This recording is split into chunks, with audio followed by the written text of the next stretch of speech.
ఒకే రోజు రెండు వేర్వేరు వార్తలు.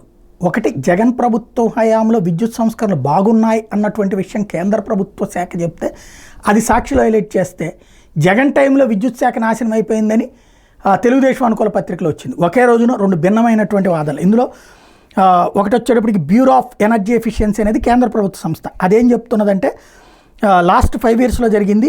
దేశవ్యాప్తంగా వార్షిక విద్యుత్ ఆదా 47,882 మిలియన్ కిలోవాట్లు. ఇదే సందర్భంలో ఆంధ్రప్రదేశ్లో 2,863 మిలియన్ కిలోవాట్లు ఆదా అయింది. దేశంలో వార్షిక విద్యుత్ వ్యయంలో మిగులు 19,153 అయితే ఆంధ్రప్రదేశ్లో 1,145 కోట్లు.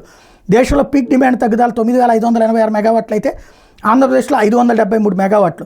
దేశంలో కర్బన ఉద్గారాలు అంటే కాలుష్యంతో కూడినటువంటి విద్యుత్తుకి 3,87,254,253 టన్నులు అయితే రాష్ట్రంలో 33,18,461 టన్నులు.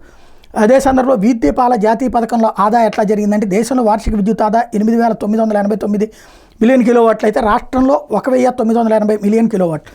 దేశవ్యాప్తంగా పీక్ డిమాండ్ తగ్గుదల 1,498 అయితే రాష్ట్రంలో 330 మెగావాట్లు. జాతీయ స్థాయిలో కర్బన ఉద్గారాల నియంత్రణ 6.19 మిలియన్ టన్నులు అయితే రాష్ట్రంలో కర్బన ఉద్గారాల నియంత్రణ 1.36 మిలియన్ టన్నులు. ఇట్లాగే రాష్ట్రం బాగుపడిందని చెప్పి బ్యూరో ఆఫ్ ఎనర్జీ ఎఫిషియన్సీ ఇస్తే, అదే సందర్భంలో రాష్ట్రంలో డిస్కమ్ని నాశనం చేశాడు, రేటింగ్ పడిపోయిందని చెప్పి ఈనాడు జ్యోతిలు రాసుకొస్తున్నాయి.